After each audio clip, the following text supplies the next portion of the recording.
음. 안녕하십니까. HY 에듀에서 H를 담당하고 있는 모남입니다. 현재 저의 강의를 들어주시는 분들에 대해서 감사의 인사를 드리며 수업을 시작하도록 하겠습니다. 먼저 저의 강의 자료에 대한 설명인데요. 현재 제가 사용하고 있는 강의 자료는요, 시중에 나와 있는 책을 선정했습니다.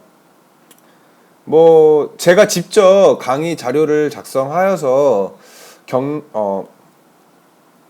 홈페이지에 저장을 해 놓은 것들도 있긴 한데요. 현재 제가 사용하고 있는 이 교재가 책에 대한 내용들이 좀 충실하지 못한 부분도 있긴 하지만, 많은 분들이 이 책을 가지고 있다고 생각을 하고, 그리고 많은 분들이 가지고 있는 책들로 교재로 사용하면은 좀 더 편하지 않을까 싶어서 현재 이 책을 가지고 좀 강의 자료를 좀 만들고 있어요. 우선 페이지를 넘어갈게요. 현재 이 책을 가지고 있는 분들은 이 책이 어떤 책이구나 라는 걸 알 수 있겠지만, 모르시는 분들은 저희 카페에 들어오셔가지고요, 카페에 가입하셔서 한번 문의를 해주시면 좋으실 것 같아요. 저희 카페에 들어오면요, 지금 보이시는 부분 있잖아요. 이 카페에 들어오게 되면요, 저희가 관연도 기출문제라든가 아니면 자동차 트렌드, 그리고 다른 정비라든가 정비 기능사, 산업기사, 기사 같은 것들에 대한 동영상 강의도 저희가 녹화를 해서 올려놓고 있거든요. 한번 찾아오셔가지고 유용한 정보들이 있으면 같이 공유하고 그것들을 이용해서 공부를 하시면 좋을 것 같습니다. 아이고, 사설이 길어졌네요. 그럼 오늘의 한번 강의를 한번 확인해 보도록 하겠습니다. 오늘은요, 자동차의 공조 시스템에 대해서 한번 강의를 해볼까 해요. 지금 이 공조 시스템이 들어간 부분은요, 제1과목에 그 그린 자동차 공학에 대한 부분입니다. 이 그린 전동차 공학에 대해서는요, 자동차의 부품이 어떤 것들이 있으며 그 기능, 구조, 그리고 어떤 부분에서 어떤 역할을 한다, 이런 부분에 대한 문제들이 많이 출제를 되고 있습니다.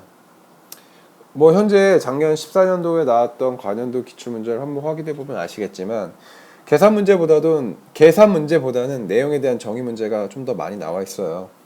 그래서 여기에 나와 있는 문제들을 좀 더 확인해 보고, 좀 이런 내용들이 어떻다라고 그냥 알고 넘어가시는 것들이 좀 더 문제를 푸는데 수월할 거라고 생각을 합니다. 우선 자동차의 공기 조화 시스템에 대해서 한번 읽어보도록 할게요. 제가 좀 중요한 부분만 색깔 펜으로 표시를 해놨는데요. 우선 공기 조화 시스템이 왜 발생을 했냐. 우선 공조 시스템은요, 저희가 장거리 운전이 가능해지면서 같이 발전된 부분이라고 생각을 하시면 될 것 같습니다. 장시간 운전을 하게 되면 차 내부의 온도라든가 습도의 변화에 의해서 인체가 굉장히 불쾌감을 느낄 수가 있잖아요. 그런 불쾌감을 없애주기 위해서 이런 공조 시스템이 존재하게 된 겁니다. 그럼 이 불쾌감이 어디에서 발생하고, 그리고 어떻게 이것들이 원인이 되는지 한번 간단하게 살펴보도록 하겠습니다. 우선 1번이라는 열부하가 있는데요, 작은 항목으로 네 가지의 원인들이 있습니다. 우선 첫 번째, 인적 부하가 있습니다. 이 인적 부하라는 건 어떤 거냐면요, 차를 운전하는, 그리고 운전자 옆에 동승자들의 몸에서 나오는 열 에너지라고 생각을 하시면 될 것 같아요. 이 몸에서 나오는 열 때문에 공기가 데워지고, 그리고 그로 인해서 사람들이 불쾌감을 느낀다는 거죠. 그리고 두 번째, 복사부하, 직사광선이라고도 얘기를 하는데요, 우리 한국 같은 경우는 오전, 여름에 굉장히 덥잖아요. 이 더울 때 햇빛으로부터 직사적으로 바로 받는 이런 태양 온도 때문에, 복사열 때문에 사람들이 굉장히 불쾌감을 느낀다는 거예요. 그리고 세 번째, 관류부하라고 적혀 있는데요, 이거는 차체의 엔진룸이라든가 차 내에서의 기구들에 의해서 내부가 데워진다는 거예요. 그래서 이 또한 불쾌감을 유발할 수가 있고요. 그리고 저희가 외부로부터 내부에 전달해지는 공기의 이동에 의해서 온도가 데워지는, 그로 인해서 열이 발생하는 그런 원인이 되는 것을 저희가 환기부하라고 합니다. 그러면 이런 열적인 것들을 어떻게 해소할 것인가, 다음 페이지에서 한번 넘어가 보도록 하겠습니다. 차 내의 냉방과 관련된 내용인데요. 냉방 능력이라고 써져 있습니다. 잘 보이시나요? 좀 시간이 걸리는데요. 우선 주위의 온도에 비해서 낮은 온도의 환경을 만들어주는 것을 냉방, 냉장 또는 냉동이라고 합니다. 저희는 냉방과 냉장 이런 것들에 대해서 단위로 냉동톤을 사용합니다. 일본식과 미국식이 있는데요. 일본식 같은 경우는 표기되어 있는 것처럼 3320kcal/h. 미국식은요 1냉톤으로 표현을 하고, 그리고 약간의 칼로리가 다르지만 3024kcal/h. 1시간당에 어느 정도의 온도를 낮춰주냐라는 단위로 사용을 하고 있습니다. 현재 냉방 능력은 뭐 냉방톤이라든가 냉동톤이라든가 이런 열적 단위들이 어떻게 사용되고 있고, 그리고 그런 것들을 어떻게 표현을 하고 있는가에 대해서만 확인을 하면 될 것 같고요. 뭐 밑에 나와 있는 이런 것들, 뭐 증발기 입구라든가 뭐 출구 온도, 이런 판단 기준이 되는 항목들, 이것들은 한번 읽어보고 그냥 넘어가시면 될 것 같아요. 오늘 중요한 거는요, 공조 시스템에서 가장 중요한 거는 위에 별표 표어져 있는 냉동이론, 사행정 카르노 사이클, 이게 뭔가에 대해서 파악을 하는 게 오늘 강의의 포인트라고 할 수 있습니다. 지금까지 졸던 분들은 지금의 강의 중에 가장 중요한 포인트를 하고 있는 것이기 때문에 이 부분에 대해서는 좀 눈을 크게 뜨고 강의에 좀 집중을 해주시면 좋을 것 같습니다. 연력학에서요, 카르노 사이클에 대한 이론을 빼먹고 갈 수는 없습니다. 저희가 그럼 카르노 사이클이 뭔지, 어떤 항목인지에 대해서 한번 간단하게 다음 페이지에서 한번 넘어가 보도록 하겠습니다. 뭔가 그래프도 나오고 각각의 4가지 항목들이 좀 나오기도 하는데요. 이 부분을 처음 보시는 분들은 좀 내용이 어렵다고 느끼실 수도 있을 것 같아요. 우선 간단하게 저희가 4가지 항목에 대해서 4가지 명칭에 대해서 한번 읽어보고, 그것들이 하는 의미가 무엇인가에 대해서 한번 읽어보는 시간을 가져볼 건데요. 한번 따라서 읽어봤으면 좋겠습니다. 제가 먼저 읽을게요. 가역 등온 팽창, 고온에서 열을 흡수한다. 이거 우선 중요한 거, 가역 등온 팽창은 흡수, 가역 단열 팽창은 온도가 떨어진다. 그리고 등온 압축은 열을 방출, 그리고 단열 압축은 온도가 올라간다. 우선 그래프, 요게 중요합니다. 이 그래프를 보면은 사행정 카르노 사이클에 대한 문제구나 라는 것을 한번 인식시키고 문제에 접근하면 좋을 것 같고요. 우선 현재 나와 있는 이 4가지 팽창 압축들에 대해서 간단하게 읽고, 이게 무엇인지 모르겠다 하시는 분들은 그냥 목록과 그냥 이 내용만 이해하시고 넘어가셔도 무방할 거라고 생각은 해요. 우선 단열 팽창과 단열 압축 같은 것들은 뭐냐, 열이 단열이 됐다는 얘기예요. 모든 물체가 열 출입이 없다는 거예요. 어떤 이런 외부와 내부에 대한 경계를 졌을 때요, 열 출입이 없고 이것들이 팽창을 한다는 거예요. 이게 팽창을 하면 어떻게 될까요? 단열 팽창을 할 때는요, 이 부피가 갑자기 커져요.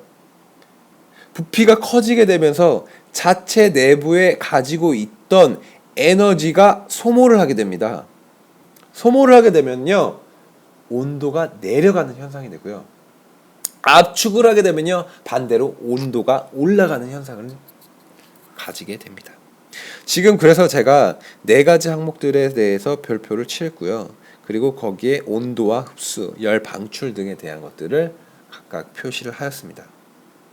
그림이 어떤 그림인지 잘 이해가 안 가시는 분들은요, 팽창은 흡수, 그리고 압축은 방출, 각각에 대해서 방출과 흡수를 통해서 온도가 올라가고 떨어지는가, 이것들에 대한 파악을 하면 될 것 같습니다.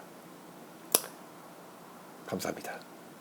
좀 어렵게 들리실 수 있겠지만 한 번 더 이 내용에 대해서 한번 읽어보고, 이 굉장히 중요한 부분이에요. 이게 지금 보이는 게 이 오늘 강의의 가장 큰 포인트이기 때문에 한 번 더 내용을 암기하고 읽고 넘어가면 좋을 것 같습니다.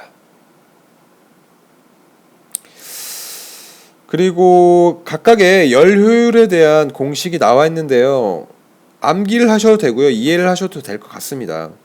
사행정 사이클에 의해서 온도가 열이 들어올 수도 있고 나갈 수도 있는데요, 각각의 온도에 따라서 들어오는 열, 우선은 효율에 대해서는요, 들어오는 열 인이라고 할게요.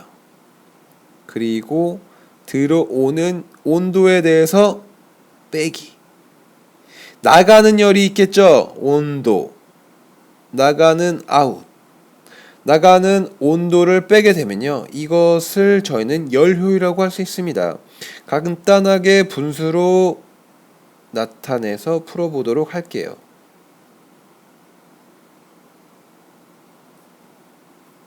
이거와 빼기, 칸이 모자랄 것 같은데 조그맣게 한번 써볼게요. 제가 한번 능력껏 인이죠. 그리고 요거를 밑에다 한번 써볼게요.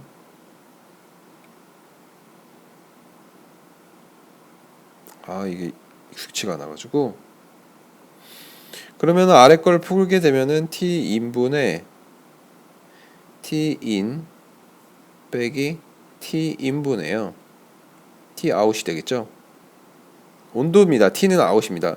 이거는 1로 약분이 되고, 결국은 효율은요, 아래 나와 있는 요 녀석으로 암기를 하셔도 되고요. 마찬가지로 들어오는 열량분에 들어오는 열량 빼기 나가는 열량을 계산해서 아래와 같이 표시를 할 수도 있습니다. 이거를 저희는 열 효율이라고 말할 수 있겠습니다.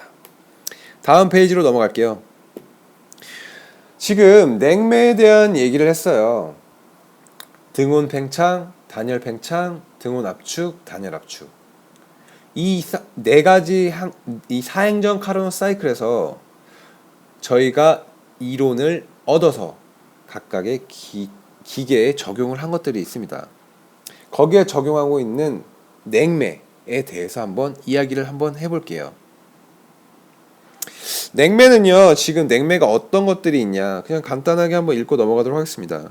냉매는 냉동 효과를 얻기 위해 사용되는 물질이며 저온분의 열을 고온부로 옮기는 역할을 하는 매체이다. 이 부분만 알고 넘어가면 될 것 같아요. 이 부분은 그냥 간단하게 한번 읽고 넘어가시고요. 냉매가 어떤 역할을 하냐, 저온부의 열을 고온부로 옮기는 역할을 한다 라는 걸 한번 냉매에서 알고 넘어가시고요. 그리고 냉매의 구비 조건이 뭘까? 우선 8가지가 있는데요, 중요한 거 4가지만 한번 확인하고 넘어가도록 하겠습니다. 냉매의 구비 조건은 무색, 무치 및 무음일 것, 냄새도 없어야 할 것이며 색도 없고 냄새도 안 난다, 약간 요런 조건들. 그리고 가연성, 폭발성, 인체의 유해성이 없을 것,